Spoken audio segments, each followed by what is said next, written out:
اسی کے ساتھ میں دعوت دیتا ہوں علی جناب محمد عبد الرحمن صدیقی صاحب ایڈوکیٹ، وہ آئیں۔ اعوذ باللہ من الشیطان الرجیم، بسم اللہ الرحمن الرحیم، نحمدہ ونصلی علی رسولہ الکریم۔ آج کی اس تعلیمی کانفرنس کے اس اجلاس کے صدر عالی قدر عالی جناب پروفیسر ڈاکٹر فہیم احمد صدیقی صاحب، مدرسہ مدینۃ العلوم مینیجنگ کمیٹی کے صدر عالی جناب پروفیسر شفیع احمد قریشی صاحب، مدرسہ مدینۃ العلوم ایجوکیشن سوسائٹی کے سیکریٹری محترم بھائی بہاؤالدین صاحب ایڈوکیٹ، آج کی اور کل کی دو روزہ تعلیمی کانفرنس میں شرکت کے لیے آئے ہوئے مہمانان، خاص طور سے جناب ڈاکٹر بدرالاسلام صاحب، ڈاکٹر محمود صدیقی صاحب، ڈاکٹر سہیل احمد خان صاحب، ڈاکٹر عظیم خورشید صاحب، عظیم الدین صاحب، اور مدینۃ العلوم ایجوکیشن سوسائٹی کے ذمہ داران، ہمارے ساتھی عالی جناب صغیر احمد صاحب، پروفیسر جلیل احمد صاحب، ڈاکٹر بصیر صاحب، محی الدین معید ایڈوکیٹ صاحب، مدرسہ مدینۃ العلوم ہائی اسکول و جونیئر کالج کے پرنسپل سید جاوید علی صاحب،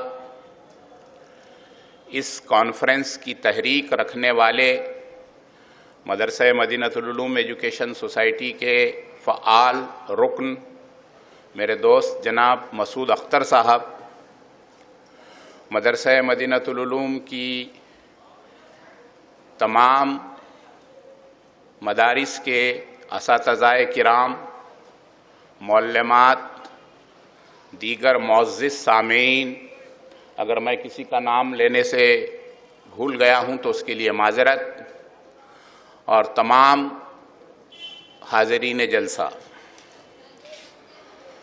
میرا عنوان یہ ہے کہ معیار تعلیم کی بہتری کے لیے اساتذہ اور انتظامیہ کی ذمہ داریاں۔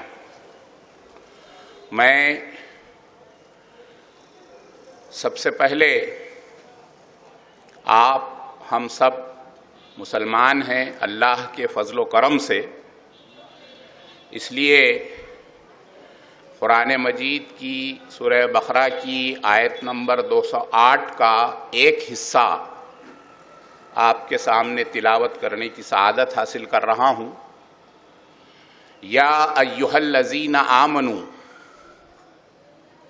فی السلم کافہ، میں کوئی عالم دین نہیں ہوں، مختصر سا دین کا، تعلیمات کا، قانون کا، سماجی خدمت کا مختصر سا طالب علم ہوں۔ اس آیت کے حصے کا جو مطلب ہوتا ہے عام انداز میں وہ یہ ہے کہ اللہ تعالیٰ ایمان والوں کو مخاطب ہو کر کہہ رہا ہے، یا ایھا الذین آمنوا، اے ایمان والو، دین میں پورے کے پورے داخل ہو جاؤ۔ مجھے اساتذہ کرام کی اور انتظامیہ کی ذمہ داریاں معیار تعلیم بڑھانے کے لیے کیا ہونی چاہیے، اس پر میں گفتگو کرنے سے پہلے یہ دو دینی باتیں آپ تمام حضرات کے سامنے رکھنے کی سعادت حاصل کر رہا ہوں۔ قرآن مجید فرقان حمید ہم سب کو یہ سکھاتا ہے، ساری کائنات کو یہ درس دیتا ہے، نہ صرف مسلمانوں کو بلکہ ساری کائنات کو، اور مسلمانوں کو خصوصی طور پر، جو ایمان والے ہیں ان کو خصوصی طور پر یہ اللہ تعالیٰ کا حکم ہے کہ تم دین میں پورے کے پورے داخل ہو جاؤ۔ اس کا مطلب یہ ہے کہ دین کو محض ریچولز کی حد تک نہ رکھا جائے۔ دین کا نام صرف عبادت کرنا، نماز پڑھنا، روزہ رکھنا، زکوٰۃ دینا، حج کو جانا، یہ تو فرائض دین ہیں، یہ تو کرنے ہی ہیں، اس میں تو کوئی دو رائے نہیں ہے، اس میں تو کوئی گنجائش، کوئی رعایت نہیں ہے۔ لیکن اس کے ساتھ ساتھ پوری زندگی میں ہمیں جو ہے دین میں پورے کے پورے داخل ہونا ہے۔ ہماری معاملات کی زندگی جو ہے اس میں بھی ہم کو ہمارے دین پر مکمل طور پر عمل کرنے کی پوری کوشش کرنی چاہیے۔ تو یہ جو ہمارے لیے مشعل راہ ہے قرآن مجید کا، اللہ تعالیٰ کا یہ جو حکم ہے، وہ حکم ہمیں ہماری معیاری تعلیم کی بہتری کے لیے نہ صرف اساتذہ بلکہ انتظامیہ کے ذمہ داران ان سب کو اس بات کو ذہن میں رکھتے ہوئے عمل کرنا چاہیے کہ ہم کو دین میں پورے کے پورے داخل ہونا ہے۔ دین کو ہم صرف عبادات کی حد تک مخصوص نہ کریں بلکہ پورے کے پورے داخل ہوں۔ جب بات شروع ہوتی ہے قرآن مجید فرقان حمید سے، تو اس کے بعد دوسرے نمبر پہ بات آتی ہے حدیث نبوی صلی اللہ علیہ وسلم کی۔ میں بہت مختصر سا، بہت معمولی انسان، معمولی طالب علم ہوں دینیات کا۔ احادیث مبارکہ کے تعلق سے سب لوگ جانتے ہیں، اور ایک بات یہاں یہ پہلے کلیئر کر دوں کہ میں یہاں جو کچھ کہنے کی سعادت حاصل کر رہا ہوں، یہ کہنے سے پہلے میں اپنے طور پر، شخصی طور پر یہ اندر سے اس بات کا اعتراف کرتا ہوں کہ نہ صرف ڈائس پر بیٹھے ہوئے ماہرین تعلیم، نہ صرف ڈائس پر بیٹھے ہوئے معززین، بلکہ آپ تمام شرکا حضرات، آپ تمام معلمات و معلمین، ان میں سے کچھ ہو سکتا ہے مجھ سے عمر میں کم ہو سکتا ہے مجھ سے کوئی بظاہر ظاہری تعلیم کی ڈگری میں کم ہو، لیکن یہ سب کے سب میں ایسا مانتا ہوں اور دل کی گہرائیوں سے سچائی سے مانتا ہوں کہ آپ سب، یہ سب مجھ سے زیادہ علم رکھتے ہیں اور مجھ سے زیادہ بہتر آپ لوگ ہیں۔ یہ اسلامی تقاضا ہے، اسلام کا یہ حکم ہے کہ ہر مسلمان کو یہ چاہیے کہ وہ دل سے اس بات کو مانے کہ میں سب سے کمتر ہوں اور سامنے والے جتنے بھی حضرات ہیں یہ مجھ سے بہتر ہیں۔ تو میں یہاں پر جو کچھ بھی کہنے جا رہا ہوں وہ اس بات کو ذہن میں بالکل اچھی طرح سے ذہن نشین رکھتے ہوئے، کرتے ہوئے کہہ رہا ہوں کہ آپ تمام حضرات کو مجھ سے زیادہ علم ہے، مجھ سے زیادہ باعمل آپ لوگ ہیں اور مجھ سے زیادہ آپ کے پاس اخلاص ہے۔ تو میں کہہ رہا تھا کہ میں دو احادیث نبوی صلی اللہ علیہ وسلم کا ذکر کرنا چاہتا تھا۔ احادیث کے تعلق سے آپ سب حضرات جانتے ہیں کہ بہت سی احادیث کی کتب ہیں جس میں بخاری شریف اور مسلم شریف کو نمایاں درجہ ہے، وہ ایک الگ دینی بحث ہے، اس میں جانے کی ضرورت نہیں ہے۔ بخاری شریف کی پہلی حدیث ہے انما الاعمال بالنیات، تمام اعمال کا دار و مدار نیت پر ہے۔ اور جہاں تک مجھ ناچیز کے ناقص علم کا تعلق ہے کہ مسلم شریف کی پہلی حدیث جو ہے وہ حدیث جبریل ہے۔ تھوڑا سا حدیث جبریل کیا ہے آپ سب مجھ سے بہتر جانتے ہیں، لیکن یاد دہانی کے لیے دہرا رہا ہوں۔ حدیث جبریل یہ ہے کہ ایک مرتبہ حضور صلی اللہ علیہ وسلم کی بارگاہ اقدس میں تمام صحابہ کرام تشریف فرما تھے اور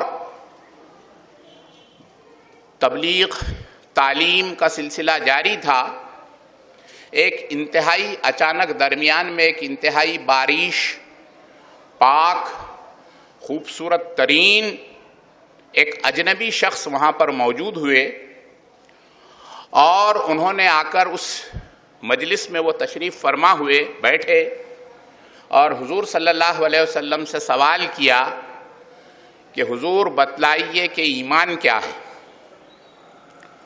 پھر دوسرا سوال کیا، بتلائیے کہ اسلام کیا ہے، اور پھر تیسرا سوال کیا کہ بتلائیے کہ احسان کیا ہے۔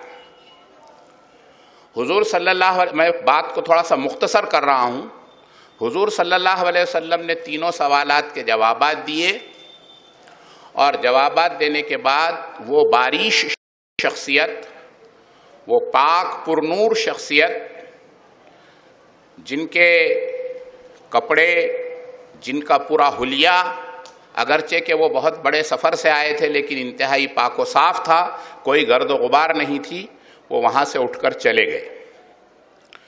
جب وہ گئے تو صحابہ کرام رضوان اللہ تعالی اجمعین نے حضور اقدس صلی اللہ علیہ وسلم سے سوال کیا کہ حضور یہ شخص کون تھے؟ تو حضور نے فرمایا کہ یہ جبرائیل علیہ السلام تھے، اور یہ تمہیں تمہارا دین سکھانے کے لیے آئے تھے۔ جب اس سلسلے کی بات آگے بڑھی تو دین سکھانے سے مطلب کیا ہے؟ تو حضور نے فرمایا کہ دین کے تین اہم اجزاء ہیں، ایک ایمان ہے، ایک اسلام ہے، ایک احسان ہے۔ تو ایمان تو یہ ہے، ہم جو ایمان مفصل، ایمان مجمل جو پڑھتے ہیں، میں ایمان لاتا ہوں اللہ پر، فرشتوں پر، حضور صلی اللہ علیہ وسلم پر، نبیوں پر وغیرہ وغیرہ، وہ ایمان ہے۔ اور اسلام کیا ہے؟ تو ہم جو عبادات کرتے ہیں، نماز پڑھتے ہیں، روزہ رکھتے ہیں، حج کو جاتے ہیں، صدقہ دیتے ہیں، زکوٰۃ دیتے ہیں، یہ ہمارے اعمال جو ہے یہ اسلام ہے۔ اور احسان کیا ہے؟ تو حضور صلی اللہ علیہ وسلم نے ارشاد فرمایا کہ احسان وہ ہے کہ تم اللہ کی عبادت ایسے کرو جیسے کہ تم اللہ کو دیکھ رہے ہو، اور اگر یہ نہیں ہو سکتا، یہ معیار عبادت، اب لفظ عبادت کے معنی یہاں پر کوئی صرف نماز روزہ نہ لے، تمام عبادتیں، تم عبادت ایسی کرو کہ تمہیں یہ محسوس ہو کہ تم اللہ کو دیکھ رہے ہو، اور اگر یہ معیار عبادت تم نہیں لا سکتے ہو تو کم سے کم یہ معیار رکھو کہ اللہ جل شانہ، اللہ جل و جل تمہیں دیکھ رہا ہے۔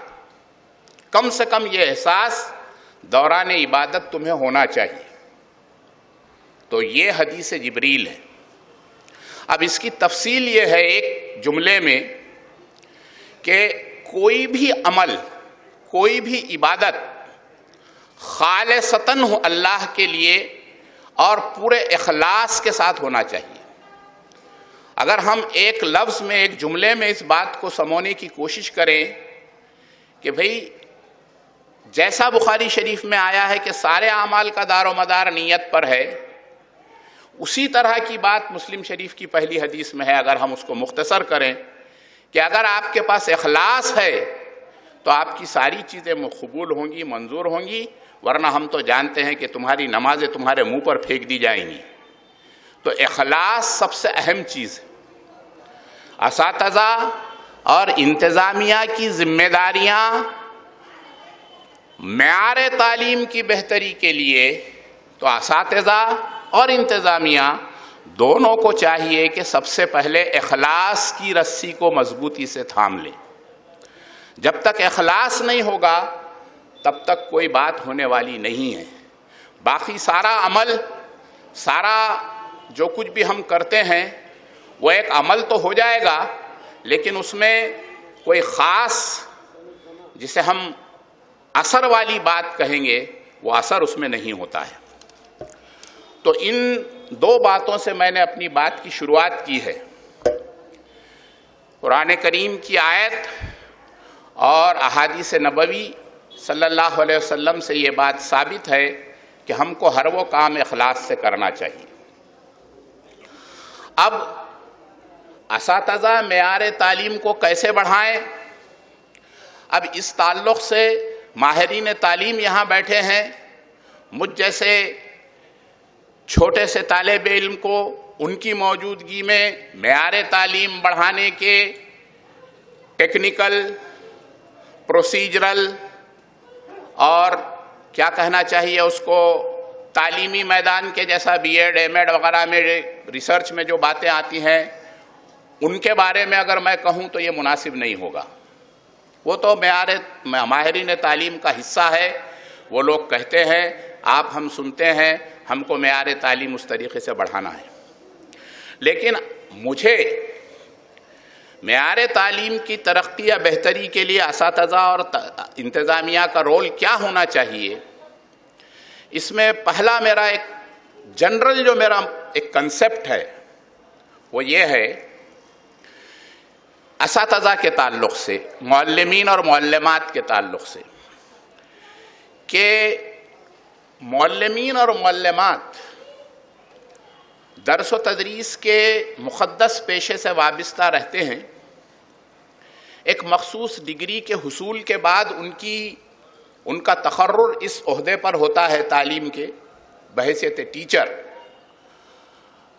تو ایک جانے انجانے میں یہ تصور ہوتا ہے کہ بھئی میں بی اے انگلش لٹریچر ہوں، میں بی ایڈ پاس ہوں، میں انگلش کا اچھا ٹیچر ہوں، اب مجھے کچھ اور کرنے کی ضرورت نہیں۔ مطلب یہ ہے کہ دوسرے معنی میں پرفیکشن کی طرف وہ اپنے آپ کو سمجھتا ہے کہ میں تو ایکسپرٹ ٹیچر ہوں، میں تو پرفیکٹ ٹیچر ہوں۔ تو میری ادباً گزارش میرے تمام اساتذہ اکرام اور معلمین سے یہ ہے کہ پرفیکٹ اپنے آپ کو کبھی بھی نہ سمجھیں، کیوں تو پرفیکشن جو ہے وہ ڈیوائن کوالٹی ہے، کسی انسان میں پرفیکشن کبھی بھی آ نہیں سکتا۔ انسان ہمیشہ امپروومنٹ، سیکھنے کے درجے میں ہوتا ہے۔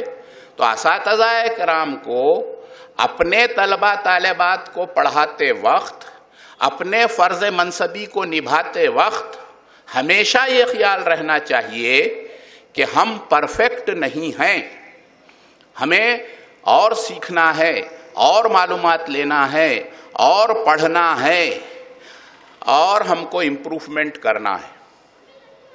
ماہرین تعلیم یہاں بیٹھے ہیں، ایک ماہر تعلیم ڈاکٹر کوٹھاری گزرے ہیں، محمود صدیقی صاحب، ڈاکٹر بدر الاسلام صاحب، عظیم الدین صاحب مجھ سے زیادہ جانتے ہیں۔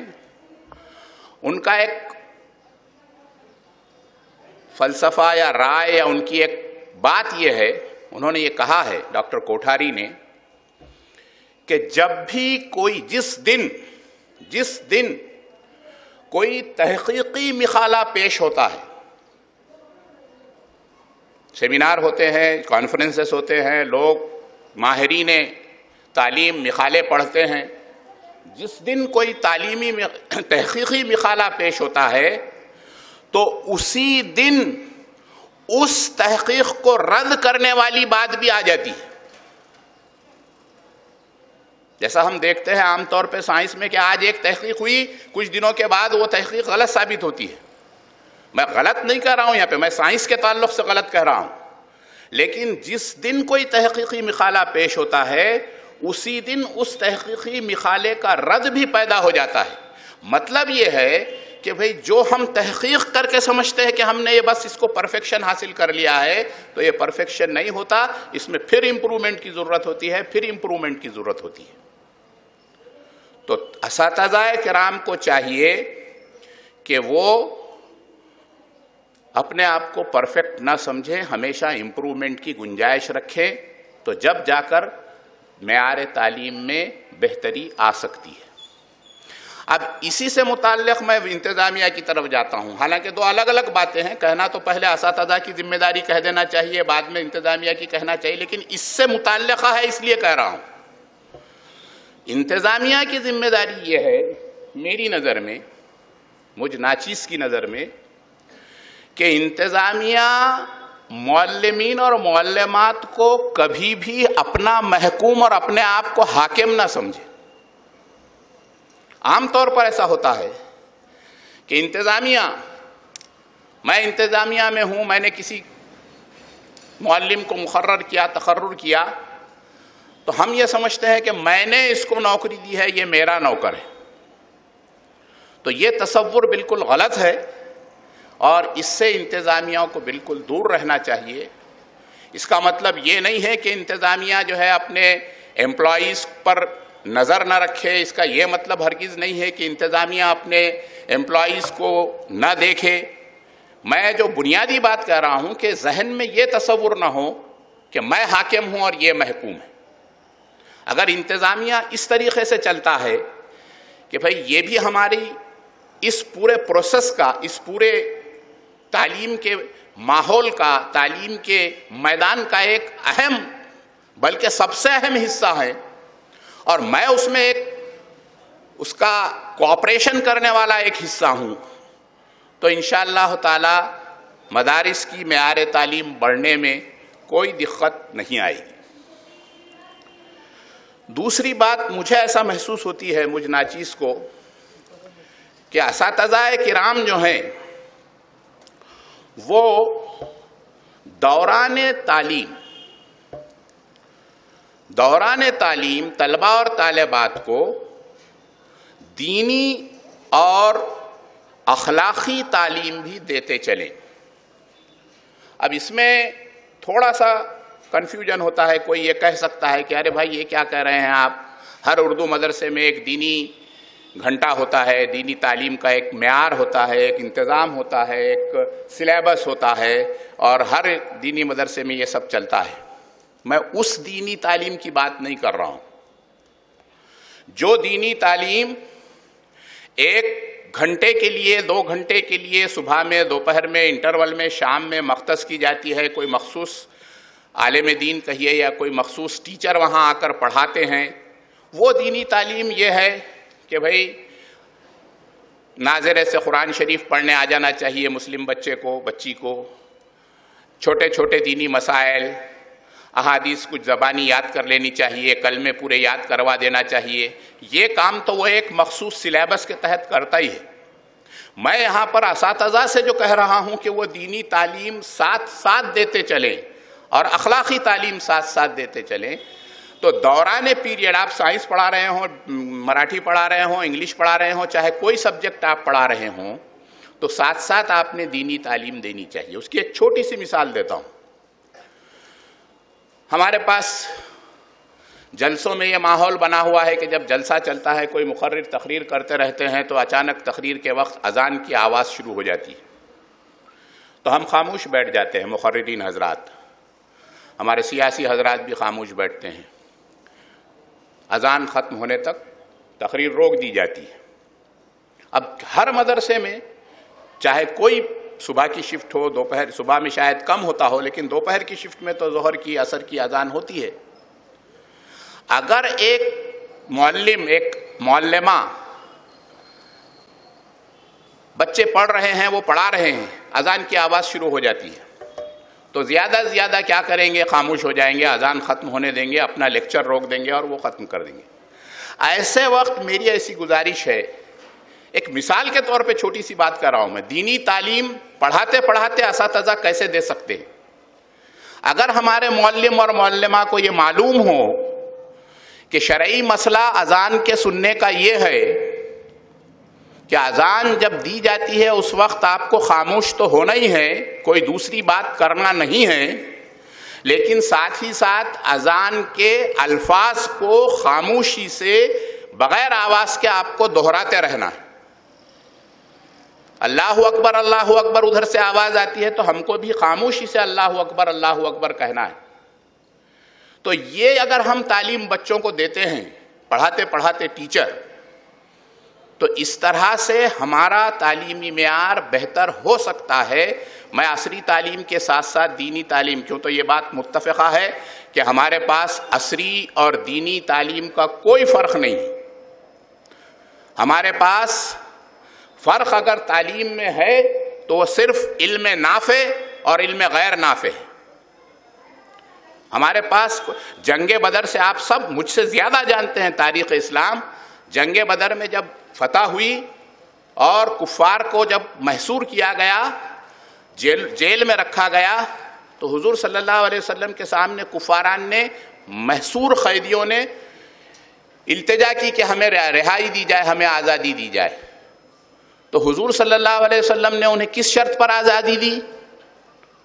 انہیں اس شرط پر آزادی دی، کفار کو جو اسلام نہیں قبول کیے تھے، جو اسلام کے دشمن تھے، کہ ایک ایک کافر 10 مسلمان بچوں کو تعلیم دے گا. اگر آپ یہ شرط قبول کرتے ہیں تو میں آپ کو آزادی دیتا ہوں. تو کیا وہ دینی تعلیم تھی؟ جس کو اسلام کی معلومات ہی نہیں ہے وہ مسلم بچوں کو تعلیم دے رہا ہے. ظاہر ہے کہ وہ عصری علوم کی بات تھی.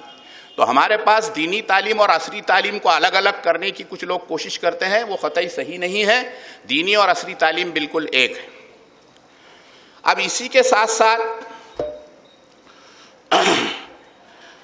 اساتذہ کرام کی ذمہ داری یہ ہے، ہمارے پاس ہو یہ چلا ہے، میں خود چونکہ تقریباً 20 سال میں نے خود تعلیمات میں کام کیا ہے، تو ایگزامینیشن اورینٹڈ کام کرنے کی عادت ہو جاتی ہے.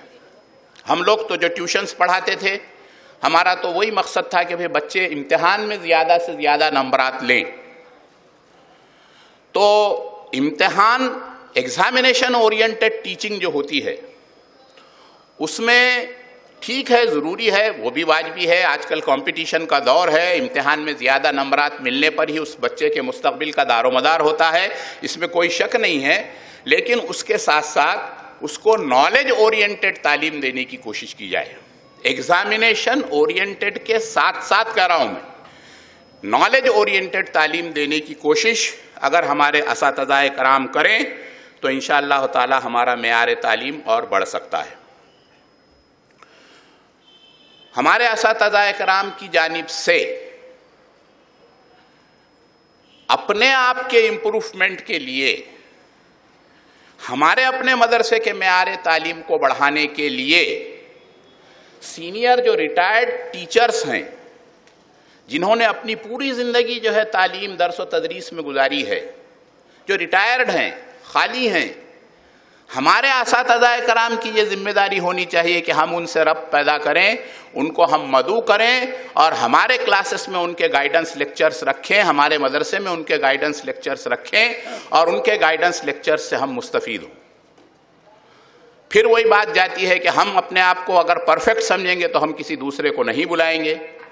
تو جو کہ بات میں نے پہلے کہی کہ ہم اپنے آپ کو ہمیشہ قابل امپروومنٹ سمجھیں، امپروومنٹ کے قابل سمجھیں گے تو انشاءاللہ تعالی ہم سینئر اساتذہ کرام جن کی خدمات ناندیڑ میں ہمارے پاس تو بہت ایسے اساتذہ کرام ہیں. مولوی حیدر صاحب ریاضی کے بہترین استاد گزرے ہیں، میرے خود استاد رہے ہیں. وہ علی جناب کے ٹی صدیقی صاحب انگلش کے، اگرچہ کہ وہ میرے بڑے بھائی ہیں لیکن میں ان کو بھائی کی حیثیت سے نہیں، ایک مدرس کی حیثیت سے یہاں ان کا ریفرنس دے رہا ہوں. انتہائی جنہوں نے زندگی اپنی پوری تعلیمات میں گزاری، خالص یعنی علمی لحاظ سے اور خالص نیت کے ساتھ. اظہر حسین صاحب ہیں، مولوی خورشید صاحب ہیں، قاضی فرید صاحب ہیں، کئی نام ہیں جو اب اللہ کے فضل و کرم سے باقاعدہ حیات ہیں، اچھے اچھے ٹیچرز ہیں. تو اساتذہ کرام کی یہ خواہش ہونی چاہیے، مینجمنٹ سے یہ ایکسپیکٹیشن نہیں رہا. مینجمنٹ کا کیا ہے میں آگے کہہ رہا ہوں، اساتذہ کرام نے بلانا چاہیے کہ سر، حیدر سر، اگر آپ کی صحت اچھی ہے، اگر آپ آ سکتے ہیں تو آپ آئیے، ہم ریاضی کے تمام ٹیچرز کو ایک جگہ جمع کر رہے ہیں اور ہم جو ہے آپ کا ریاضی کس طرح سے پڑھائیں، ریاضی کا معیار تعلیم کس طرح بہتر ہو، اس کے لیے ہم آپ کو آپ کے زرین مشوروں سے ہم جو ہے مستفید ہونا چاہتے ہیں.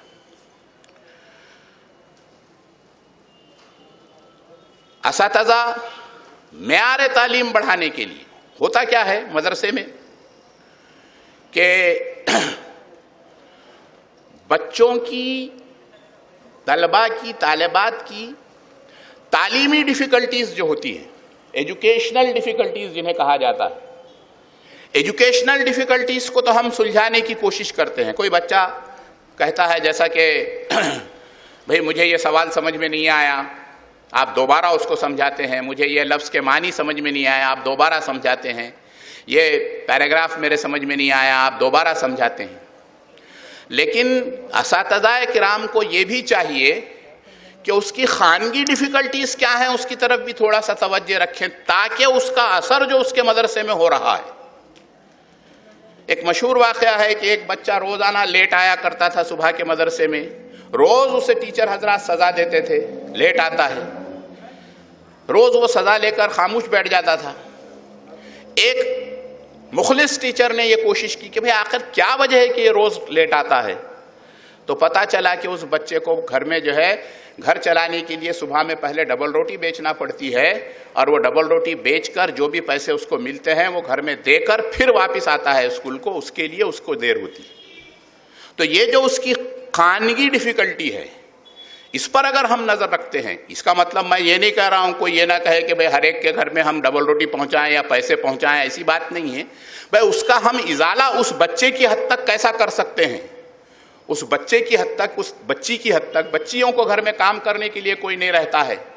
والدہ روک لیتی ہے کہ بھئی بچی ہے، پڑھنے کو جانے سے پہلے، اسکول کو جانے سے پہلے یہ کام کرنا ہے. تو یہ ساری باتوں پہ توجہ اگر اساتذہ کرام رکھتے ہیں تو میں سمجھتا ہوں کہ معیار تعلیم بڑھتا ہے. اور ہمیں صحیح ہم جو ہے کسی طالب علم کو یہ یہاں ماہرین تعلیم ہیں ان کے سامنے لب کشائی کرنا، اصل میں میں نے بڑا ہچکچا رہا ہوں کہ ماہرین سے یہ طے شدہ بات ہے کہ ذہانت کے اعتبار سے تقریباً کہہ رہا ہوں میں 1-2% کم زیادہ میرے اس میں ہو سکتا ہے، میری معلومات میں پڑھنے میں، کہ 95-96% انسان جو پیدا ہوتے ہیں، عام نارمل انسان 95-96%، ان سب کی ذہنی قابلیت ایک جیسی ہوتی ہے. یہ جو ایک تصور ہے نا کہ میں بہت انٹیلیجنٹ ہوں، میں بہت ذہین ہوں، یہ بہت بدھو ہے، اسے کچھ سمجھتا ہی نہیں ہے، اسے فرسٹ ہینڈ کامن سینس نہیں ہے وغیرہ کے جو تصورات ہیں، یہ فولس پیراڈائز کے تصورات ہیں. 96-98% بچے بچیاں انسان، نارمل کی بات کر رہا ہوں میں، فزیکلی ہینڈیکیپڈ کی بات نہیں کر رہا ہوں میں، جو نارمل ہیں ان کی ذہنی قابلیت جو ہوتی ہے وہ یکساں ہوتی ہے. 1-2% ہو سکتا ہے کہ بھئی بہت ہی کن ذہن ہو، بہت ہی بریلینٹ ہو، ایکسٹرا آرڈینری ہو، کسی کی میموری جو ہے بہت زیادہ تیز ہو.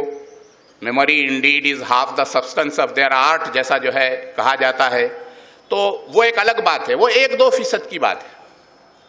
پھر بھی چاہے آپ وہ 1-2% میں سے ہو طلبہ، یا میری نظر میں تو جیسا کہ میں کہہ رہا ہوں کہ 98% طلبہ کی ذہانت ایک جیسی ہوتی ہے، تو اس صورت میں جو ہے صرف محنت کی کمی بیشی کی وجہ سے طلبہ جو ہے آگے پیچھے رہتے ہیں.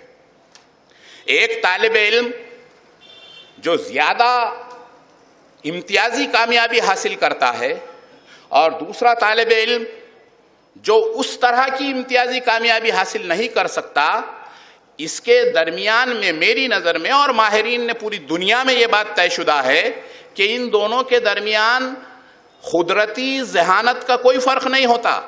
ان دونوں کے درمیان دونوں کی محنت کا فرق ہوتا ہے.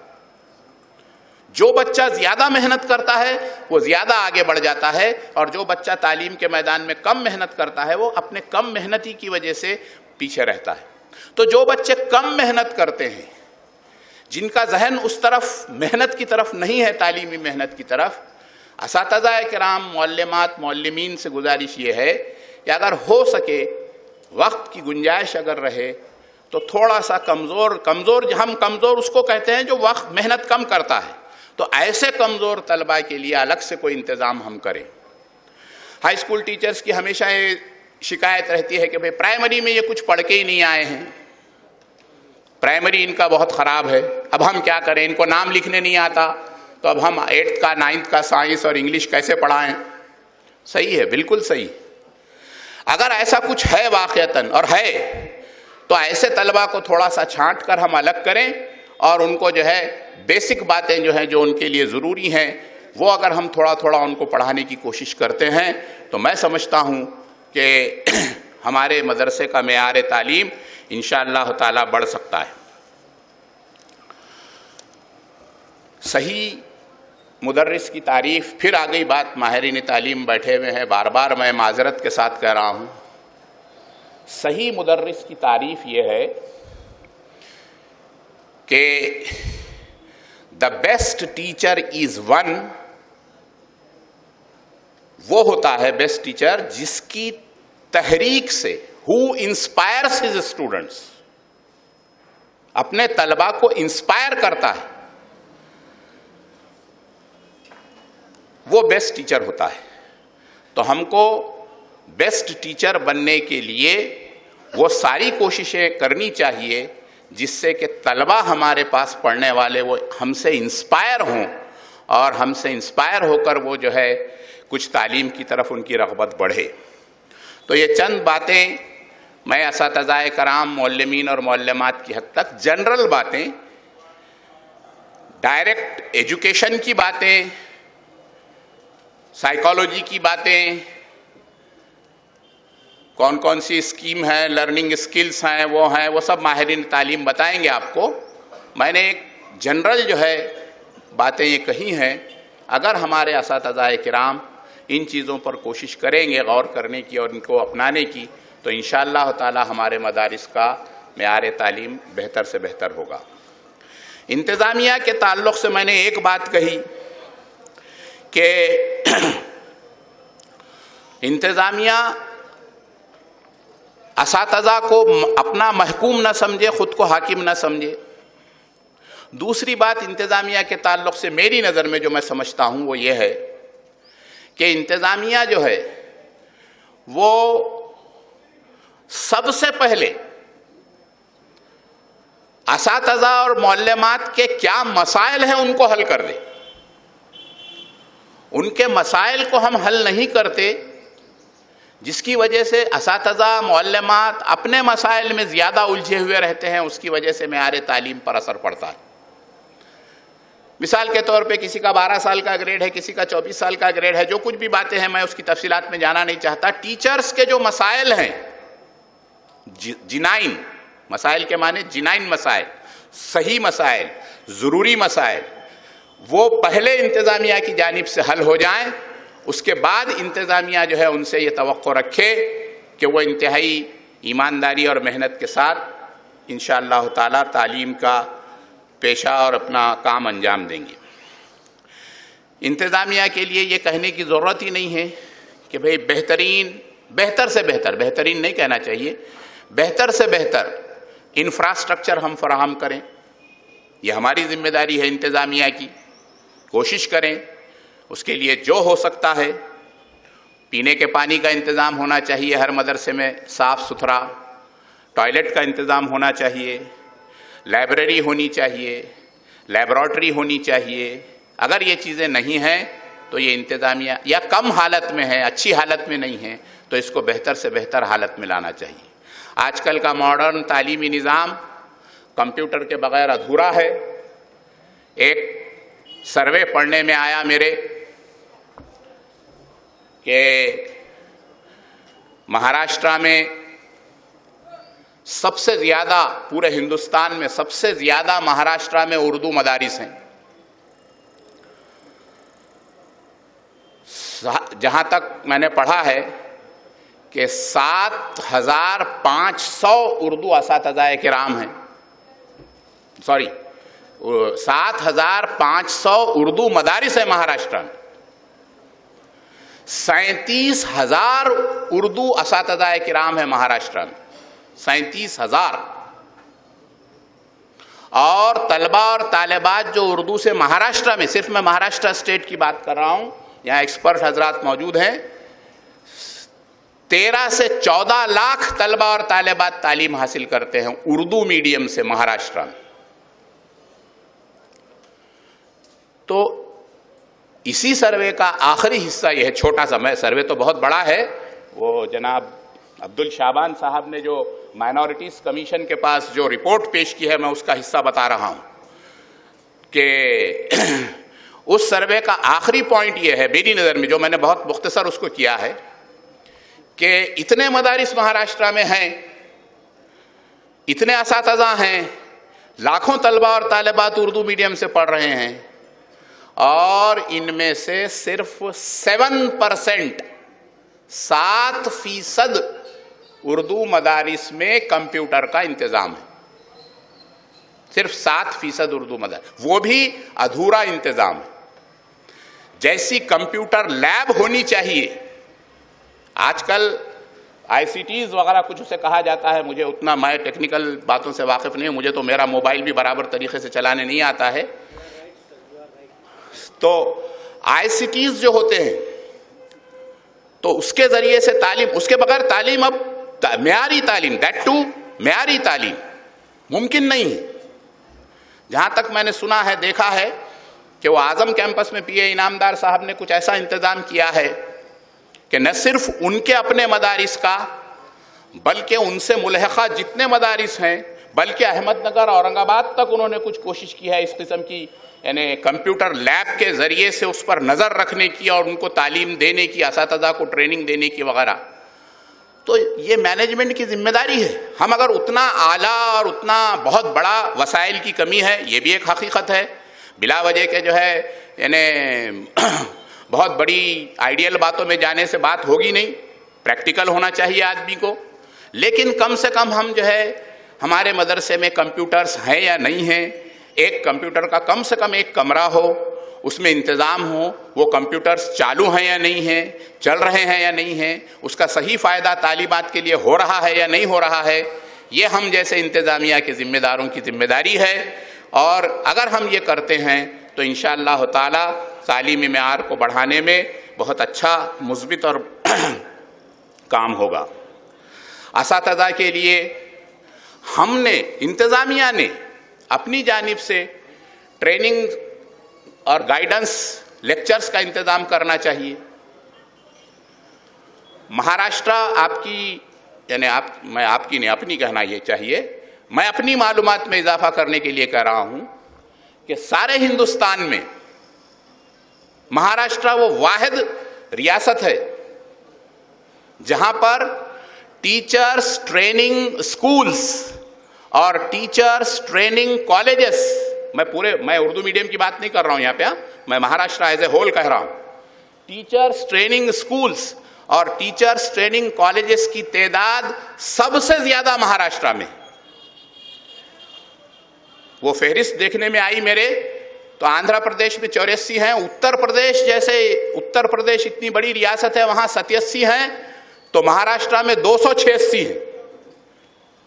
یہ فیگرز ہیں. تو ہم ان سے استفادہ کر سکتے ہیں. ان سے استفادہ کرنے کے لیے انتظامیہ کو پہل کرنی پڑے گی کہ بھئی ہم ان لوگوں سے کیا مدد لے سکتے ہیں. ہمارے اساتذہ کرام کو، ہمارے جو ہے معلمات کو ٹرین کرنے کے لیے جدید جو بھی باتیں ہیں تعلیمات کے میدان میں، جدید جو تحقیقات ہیں ان سے ان کو روشناس کرانے کے لیے ان کے ہم جو ہے گائیڈنس لیکچرز یا اس کا انتظام انتظامیہ کی جانب سے ہونا چاہیے. ملت کے جو نمایاں افراد ہوتے ہیں ان کے پروگرام بھی مدارس میں ہونے چاہیے انتظامیہ کی جانب سے. چھوٹے چھوٹے اگر ہو سکیں، بڑے نہ بھی ہو سکیں، اخراجات کا مسئلہ ہوتا ہے وغیرہ وغیرہ. حال ہی میں جالنا ڈسٹرکٹ میں بھوکردن ایک تعلقہ ہے، وہاں پر ایک فورمن نام کے کوئی چھوٹی سی پوسٹ کے ایک صاحب تھے. انہوں نے لاک ڈاؤن کا کیا استعمال کیا؟ انہوں نے لاک ڈاؤن کے جو بھی 3 مہینے 4 مہینے جو بھی تھے، پوری قرآن مجید کی کتابت اپنے ہاتھ سے انہوں نے کی. ایک چھوٹے سے شخص نے کیا ہوا یہ کارنامہ ہے. یہ ہم کو آج تک معلوم بھی نہیں، حالانکہ اتنا میڈیا، واٹس ایپ، یہ فلاں فلاں فلاں فلاں، ہر چھوٹی سے چھوٹی نیوز ہونے کے ایک منٹ کے اندر معلوم ہو جاتی ہے. کوئی مسلم بچی ہے، جالنا کا کوئی بچہ ہے، IAS میں ٹاپ کیا ہے کسی آٹو چلانے والے کا. ایسے بچوں کو، ایسے افراد کو، کوئی ایک مسلم بچی ہے اس نے CA میں ٹاپ کیا ہے چارٹرڈ اکاؤنٹنٹ کے لیے. ان کو ہمارے مدرسے میں بلا کر ہمارے طلبہ طالبات اساتذہ کے سامنے ان کا ایک پروگرام، ان کی ایک تہنیت، ان کا ایک گائیڈنس اگر ہم رکھتے ہیں تو ہمارے اساتذہ کو بھی اس سے ایک انسپریشن ملتا ہے اور ہمارے طلبہ اور طالبات کو بھی اس سے انسپریشن ملتا ہے. اس طرح کا کام انتظامیہ کی جانب سے معیار تعلیم کو بڑھانے کے لیے ہونا چاہیے.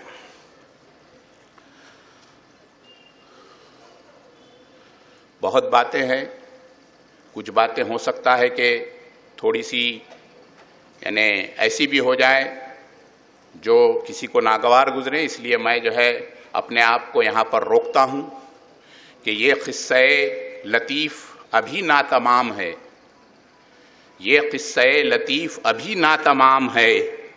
جو کچھ بیاں ہوا ہے وہ آغاز باب تھا, جو کچھ بیاں ہوا ہے وہ آغاز باب تھا. انتظامیہ اور اساتذہ یہ دونوں ایک عمارت کے ستون ہیں اور یہ دونوں نے آپس میں مل کر اخلاص کے ساتھ مدرسے کی ترقی کی کوشش کرنا چاہیے. انگریزی کا ایک تھنکر ہے کلیرنس ہال نام کا, اس نے ایک بڑا اچھا جملہ کہا ہے. میں خدا نخواستہ میری نالج کا امپریشن مارنے کے لیے یہ بات نہیں کہہ رہا ہوں, میں صرف اور صرف اخلاص کے ساتھ یہ بات کہہ رہا ہوں. اس نے یہ کہا ہے کہ stubbornness we depreciate but firmness we condone because the former is our neighbor's trait and the latter is our own.